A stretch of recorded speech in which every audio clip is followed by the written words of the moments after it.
What is up, fight fans? Welcome back to Picking a Fight. I'm Latch, and today we're going to be looking at UFC 275 Teixeira versus Prochazka. We're going to be looking at the aftermath and what's next for all the winners. But before we get started, don't forget to like the video, subscribe if you haven't. We put out videos for almost every fight night and pay-per-view, so if you're looking for content like this, go ahead and subscribe. And yeah, let's get right into it. So in the main event, Prochazka defeats Glover Teixeira by submission in the 5th round. There was only 28 seconds left, and he managed to get him by rear naked choke. Glover was actually up on the scorecards, and no, man, this fight was amazing. It was an absolute war. It was a lot of back and forth. Both guys had some big moments. There was a lot of times when it really seemed like they were about to finish each other.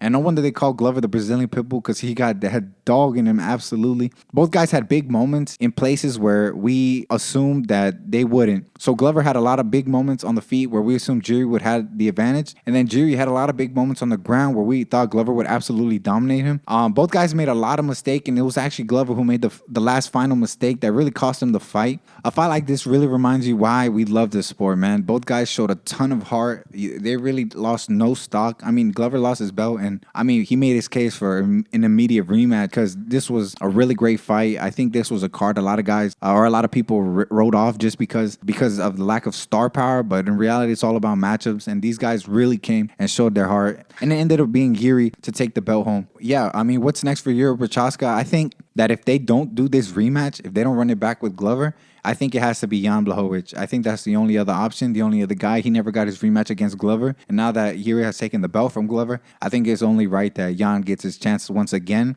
Jan is coming off a win over Alexander Rakic, although it was kind of under unique circumstances where Rakic kind of blew his knee out. I think that, I mean, Rakic still needs to recover. So I think Jan is next up for Jiri Prochazka. So in the co-main event, Shevchenko defeats Tyler Santos by a very close split decision. This was a super close fight, man. And it was the very first time I feel like we've seen Valentina look mortal. I think in the last two fights against Lauren Murphy and Jessica Andrade, I mean, she's looked untouchable. You know, on the ground, she looked dominant. On the feet, she looked dominant. But here, we saw her struggle a little bit, especially on the ground. You know, coming into this, Valentina was confident, and she said that Santos, she can't beat her anywhere, that she's just better everywhere. The fight proved otherwise. You know, Santos looked so strong and technical on the ground. Every time Shevchenko decided to try to take it to the ground, she actually ended up getting the worst of it. You know, she ended up in the worst position while Santos would take advantage. And, man, those first 3 rounds, I thought they were really close, man. I don't know if they were all to Santos. I know the scorecards ended up not being that, but it was super close. But, of course, Valentina showed her championship heart, man. In that 4th and 5th round, she really turned it up on the feet. Obviously, there was, you know, an incidental headbutt that really swelled the eye of Santos and really hindered her on the feet, you know. And Valentina took full advantage of it, and she showed why she's better on the feet. And in the end, in the 5th, you know, she ended up getting her big takedown and really riding out the round and winning decisively. And so what's next for Vancinashenko? You know, obviously, a lot of people are saying this fight deserves a rematch just because of how close Santos was. You know, and maybe if her eye didn't get hurt, that maybe she could have won the fight. So what's next for Vancinashenko? I think if this fight does not get an immediate rematch, which I think a lot of people agree that it's pretty possible considering how well Santos did. And maybe if her eye didn't get hurt, you know, she would have fared a lot better in the later rounds. But if they don't run this rematch, I think she should face the winner of Amanda Nunes versus Juliana Pena. I mean, she's faced both girls before. She beat Pena, submitted her. I mean, she has 2 losses to Amanda Nunes, but a lot of people think those are a lot closer than that suggests. I think she should really go up and really get a good challenge. You know, I think Amanda Nunes would be the best challenge, especially because she's 0-2 against her. She has 1 up on Pena, so if that's the fight, I think that one has a little less interest, but I think it's still an interesting matchup, especially for the bantamweight belt. So I think she should get the winner of Nunes and Pena. If not, I don't mind her running this rematch against Santos. In the 3rd fight up in the rematch, Weili defeats Joanna Jędrzejczyk once again, by this time by knockout in the 2nd round. They basically started where they left off. The 1st round was close, but this time, like I said in the predictions video, I knew Weili would use her wrestling, and I thought it was a lot better now, and it's only gotten better. And we saw that, you know, she ended up in advantageous positions. We never seen Joanna succumb to the wrestling like that. You know, she's usually really great at stopping takedowns, but she just seemed like she was a step behind and not strong enough. You know, both girls' strikings was on point. You know, her wrestling ended up being that huge advantage and that outlier. And it ended up being a spinning backfist by Weili that put Joanna face first into the mat. Man, this was absolutely brutal and a sad way for Joanna to go out. And Joanna actually retires after this fight. You know, I just want to say congratulations to Joanna. You know, thank you for all the good fights. You know, she really advanced women's MMA. She was really exciting, really good striker. And I think she only helped MMA. And I wish her the best and nothing but the best, and, you know, in her future endeavors.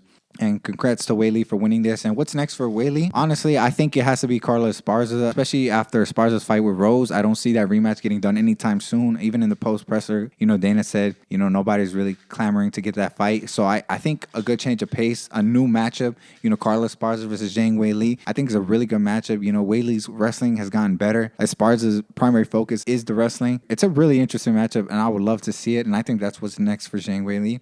In the 4th fight down, Jake Matthews defeats Andre Fialho by knockout in the 2nd round. It looks like he's finally getting comfy at welterweight, but it looks like he's finally finding his own. And man, he's listed as 5'11", and Fialho's listed at 6 feet, and there's no way that man is 5'11", dude. He looked humongous, and he looked really strong. His striking was very patient. He didn't seem afraid to strike, especially that Fialho's, he's riding some pretty big momentum off some finishes, in some pretty good fights. And he actually just crumbled Fialho, who was on a roll. I would love to see him fight a fringe top 15 guy, someone who's basically on the edge. I would love to see him fight someone like the Leech or maybe Nico Price. That kind of puts him at the door of being ranked. Jake Matthews is still super young. He's only 27, and he's got a lot of chance to grow. I don't think he should be pushed too fast. I think a matchup like the Leech or Nico Price would be a good fit, especially if they want him to start prepping to get into the top 15. I think those are some pretty good matchups. That's what I think is next for Jake Matthews, either Leech or Nico Price.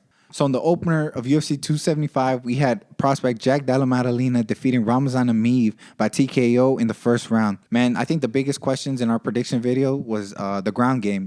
Will Maddalena's ground game hold up against Ameev's wrestling? We pointed out that Ameev's wrestling is not really the best, but also Maddalena's a striker, and his ground game has been tested before. He has been taken down, but man, he really showed out. He did get taken down, but he seemed so calm and collected on the ground. He escaped a super tight choke. He stayed calm and just worked it out, and he ended up getting back up, and he actually defeated him by a body shot. He landed to the liver and just crumpled him down and won by TKO. It was a really good showing, man, and on a big card, he really showed out. And yeah, this guy, the sky is the limit with this guy. He's still super young. And so what's next for him? Does he fight a ranked guy, maybe a top, number 14, 15 guy, or does he fight a fringe top 15 guy, or maybe give him another guy that's not there yet? You don't want to rush him too fast, but this guy has showed, he's good, especially on the feet. Man, his striking has looked crisp. So I think what's next for him is a top fringe 15 guy, a guy that matches up well with him. I think someone like Miguel Beireza, who's been kind of on a skid of his own, but, matches up good. He's a top fringe 15 guy. Even someone like Santiago Ponzinibbio, who's also a fringe top 15 guy and has been kind of on a skid on his own. I think it'd be a good test for him of experience, and it just matches up well. If you announce that Maddalena versus Ponzinibbio or Maddalena versus Baeza, those are some great matchups that people will look forward to. So I think that's what's next for Maddalena. If I had to choose, I say give him Ponzinibbio. And yeah, that's what happened at UFC 275 and what I think is next for each winner. Let me know down below what you think. Who do you think is next for these winners? And what did you think of UFC 275? It was an event a lot of people kind of overlooked because of the star power. Glover's not the biggest star. Even Yuri's not the biggest star. And, I had some fights on there that, a lot of fighters that casuals didn't really know. Maddalena, and it was originally supposed to be Manel Kopp to be there. But Jake Matthews really showed out, and he really put himself on the map to the casual viewer. Ended up being a really good card. Congratulations to all the winners. Jack Della Maddalena, your Prochazka, Vancinashenko, Jake Matthews, and Zhang Weili. They really showed out, put out an amazing night of fights. Even the prelims and her prelims were really good. And I'll see you next time. Don't forget to like and subscribe. And yeah, we'll see you next week for Cater versus Emmett, another banger fight night. And we'll see you then.